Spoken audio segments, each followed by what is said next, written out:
Myanmar সরকার বাহিনী, Myanmar সেনাবাহিনী এবং তাদের বিদ্রোহী গোষ্ঠীর সাথে যে একটা সংঘর্ষ, ওই সংঘর্ষের কারণে আমাদের মায়ানমার থেকে বিগত দীর্ঘদিন যাবত আমাদের এখানে কোনো প্রোডাক্ট আসতেছে না, যার কারণে আমাদের টেকনাফ স্থলবন্দর দীর্ঘদিন যাবত বন্ধ আছে।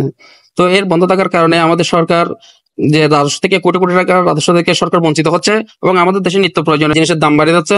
আর আমাদের এখানে অনেক মানুষ আছে যে হাজার হাজার মানুষ বেকারত্ব জীবনযাপন করছে, যাদের শ্রমিক এবং যে সিএনএফ আমদানিকারক রপ্তানিকারক আছে, তারা দীর্ঘদিন যাবত মানবতা জীবনযাপন করছে। ট্রলার না আসার কারণে যে মন্টু এবং আকিয়াবের মধ্যে যে সংঘর্ষ, এখানে যে গোলাগুলি, যার কারণে টেকনাফ পর্যন্ত পুরো একটা আতঙ্কের ভিতর আছে যে ওই গুলি বর্ষণের কারণে মায়ানমার থেকে কোনো ট্রলার আসতেছে না এখানে।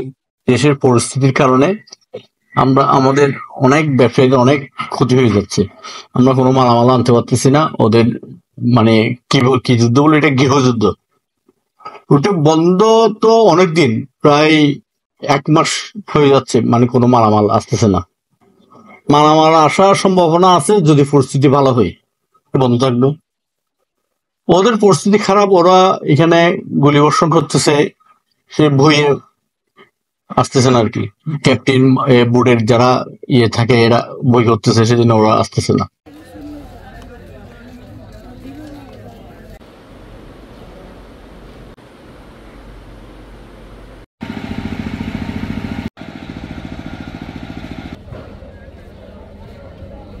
মায়ানমারের সর্বশেষ যুদ্ধ অবস্থা, অচল অবস্থার কারণে আমাদের আমদানি, বাণিজ্য এবং রাজস্ব ঘাটতি বিশাল প্রভাব পড়েছে। নগদের কাছে সব গ্রাহকই প্রিয়, তাই তো সারা দেশে ক্যাশ আউট চার্জ সবচেয়ে কম।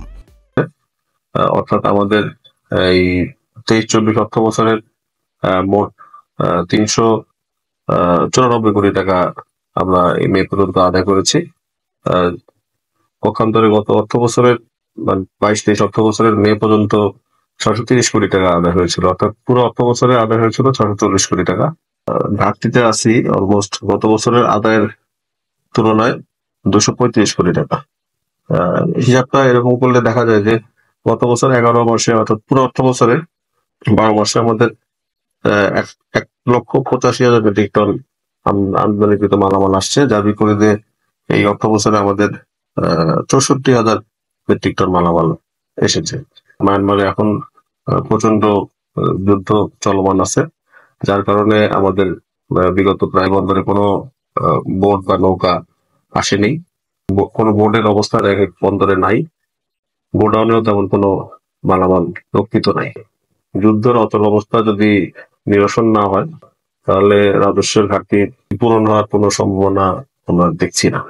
আমাদের এই বন্দর দিয়ে শুকনা শুটকি, নারকেল, আদা, সুপারি, কাঠ, আচার এ জাতীয় পণ্যের বেশি এখানে আমদানি হয়। 4 তারিখে একটা বোট আসছিল।